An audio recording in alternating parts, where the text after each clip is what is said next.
and welcome to the X22 Report. My name is Dave, and this is episode 443, and today's date is August 16th, 2014, and the title of this report is The Current Economic Collapse News Brief for this Saturday. Now, as we know, out in Ferguson, things are really starting to get really crazy out there, and it seems like the riots, the protesters, it has not calmed down.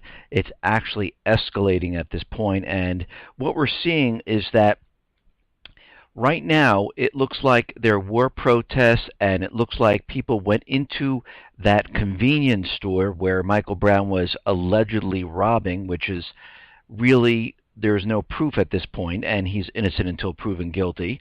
And it seems like that store was a major focus where rioters went in and looted that store. And it seems that there's about 200 protesters were clashing late Friday with the police there, and there were tear gas being fired, bottles being thrown, and it seems like a lot of the people are pretty much not backing down at this point. Now, what's something very interesting about this whole thing, and I talked about it yesterday about the video being out there, and there's a lot of questions about it, and why did they wait so long? But of course they're saying that this person that was with him, Darian Johnson, he's an accomplice to robbery. Why didn't they pick him up? Why didn't they arrest him? I mean, still, why haven't they done anything? And the whole story is really starting to fall apart. Now, the mayor in Missouri, he is out there, and he's saying, and the mayor of Ferguson, I should say, is out there, and he's saying that the people that were smashing and looting and burning and destroying in the town are not even from that town. He says they're outsiders. They came in, they caused disaster, they left.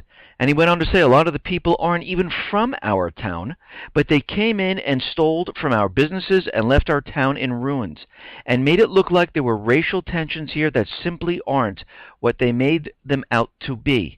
So we can see right now, and this is part of the FBI, DHS, bringing in agent provocateurs, trying to gin something up and have them create havoc in the area. And they're hoping that more and more people join in, and this continues and it spreads across the United States.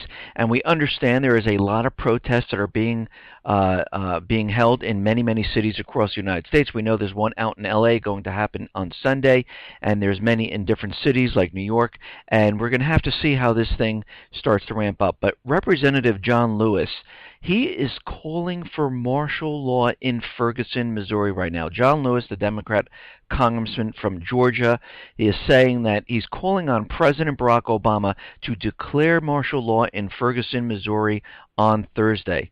And he said, my own feeling is right now is that the President Obama should use his authority of his office to declare martial law, federalize the Missouri National Guard to protect the people as they protest.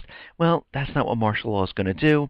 But of course, we can see already it's being pushed out there to pretty much declare martial law. Now, they're not going to do anything just yet, and we know that the FBI has taken over the investigation. We understand Al Sharpton's coming into the scene. We have a burial going on very soon, and we can see that this situation is continually being pushed, and we know the outcome of this because we understand, and from other sources, that DHS is involved in this also, and we have to continually watch this to make sure that this, when this spreads to other cities, this will be the indicator that yes, this is a false flag event trying to declare martial law in the country, or they are trying just to condition us at this point for what is coming. Now, it looks like because of the Russian sanctions that Putin has placed on Europe, a lot of the European countries like Germany, Slovakia, Greece, Czechoslovakia are urging, I should say the Czech Republic, are urging an end to the Russian sanctions. Right now, Greece is in talks with Russia, and they might splinter off and say, we are not part of these sanctions anymore, and we would like to continue supplying you with food. Czech Republic, the finance minister is saying that these sanctions on Russia make no sense whatsoever. And we're seeing from many of the European countries, they're all looking at the situation and saying, why are we doing this? It makes no sense at this point. Why are we hurting ourselves?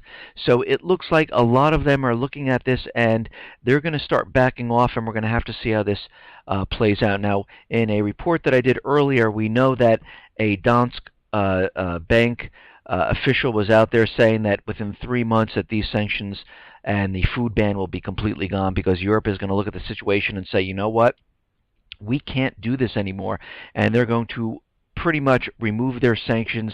Russia's going to do the same, and they'll be exporting food back to Russia. So we're going to have to see how this plays out, and it seems like we are headed down that path. Now it looks like the Red Cross is helping with the humanitarian aid, trying to get it into Ukraine. And of course, Ukraine is really making it very, very difficult to do this. And we're seeing that the International Committee of the Red Cross has sent Kiev a written resolution confirming the examination of the cargo the Russian humanitarian convoy is carrying. And they're saying that it looks pretty good. It's humanitarian aid. There's nothing else here.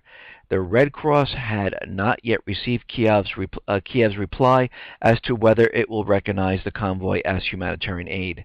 And what we're seeing here is Kiev doesn't want this aid to reach the people in Donetsk. And this is exactly what's happening. They don't want this to go any further.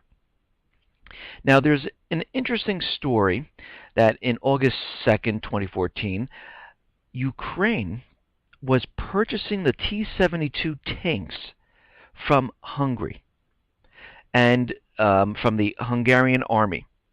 And what we're seeing here, and I'm wondering if they purchased these T-72 tanks, might have, replaced, painted them, we put markings on them, and used them to say this was the convoy that Russia was trying to bring into Ukraine.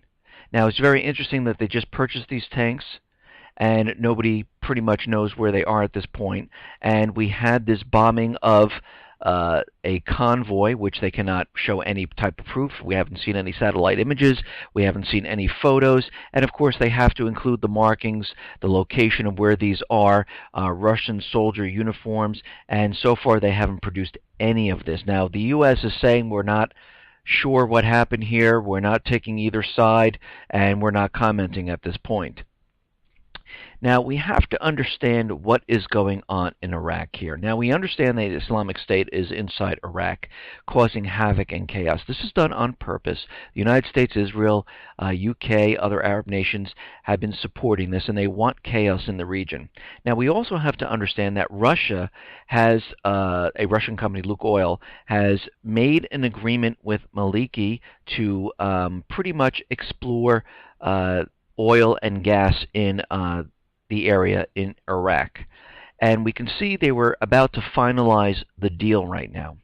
And we also have to understand that the United States government, central bankers, wanted Maliki removed. Now, they supported him up to about almost May of 2014. Now, Maliki did a couple of things, and one of the reasons why all of this chaos was taking place, it is because Maliki wouldn't sign the Bilateral Strategic Framework Agreement. Now, this is almost like the Bilateral Security Agreement in Afghanistan, where Karzai will not sign this, which would allow troops to stay in Afghanistan. Well, the Bilateral Strategic Framework Agreement is pretty much very similar. This agreement represents the strong military-to-military relationship between the United States and Iraq and provides mechanisms for increased defense cooperation in areas including defense planning, counterterrorism, cooperation, and combined exercises, and also gives the forces the ability to be in the country. And since 2011, what happened was Maliki would not sign this agreement, and this is why the troops had to be removed from Iraq. But since that time period, they are working on a plan to get the troops back in there, and this is why we see the Islamic State doing this. Now, when Obama took office, he had Biden work this deal out, and he kind of messed it up, and Maliki didn't sign it and say, you know what, we don't need the troops in here, and they pretty much said, we want you out of here. So Obama, of course, his campaign and everything that he was doing was saying, you know, this is all part of my campaign. I got the soldiers out of there, but that wasn't really the case. He had to do this because he didn't sign the agreement. Now they force Maliki out, and they want this agreement signed by the new prime minister. And of course, once they sign it, guess what? Troops will be back in Iraq. We will have boots on the ground. And what we're seeing right now is that this is exactly what is happening.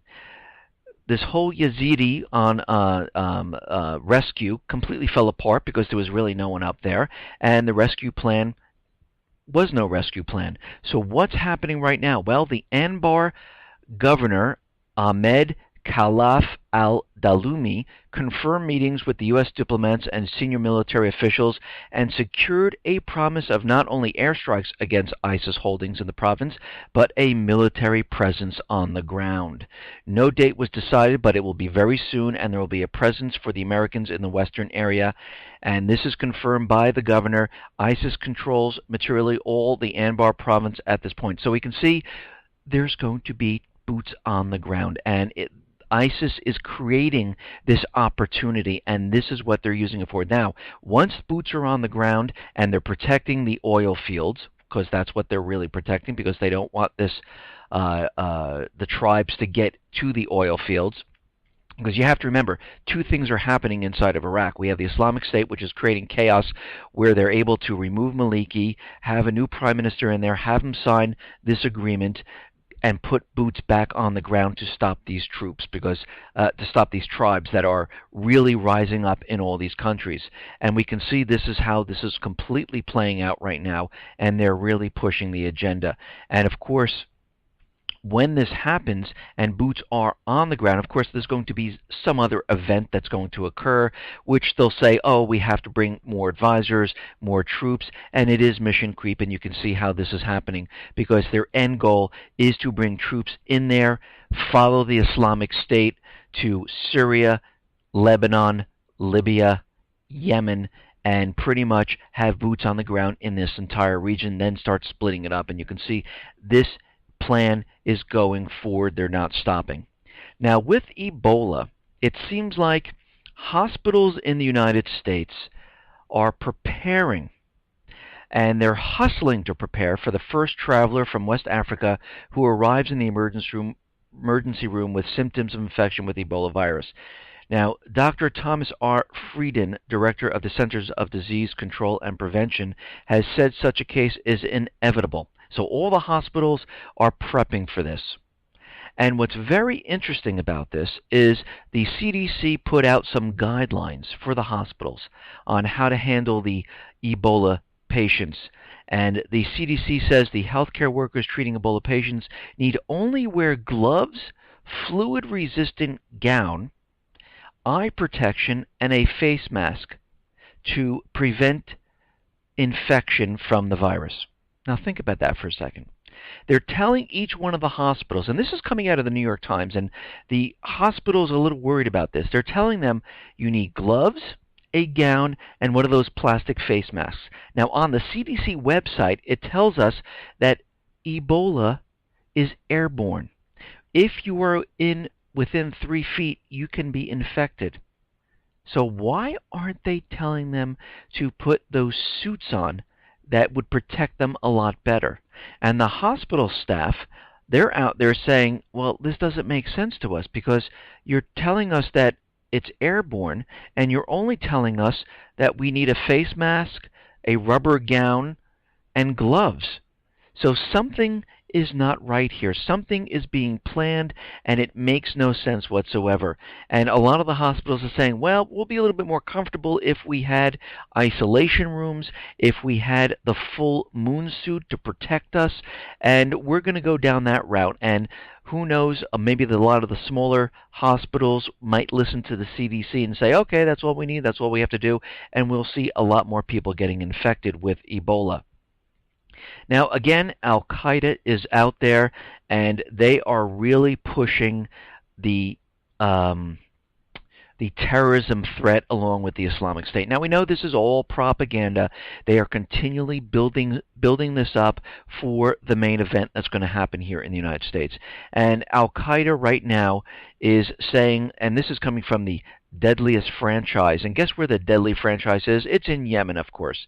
Now they're saying that we declare our solidarity with our Muslim brothers in Iraq.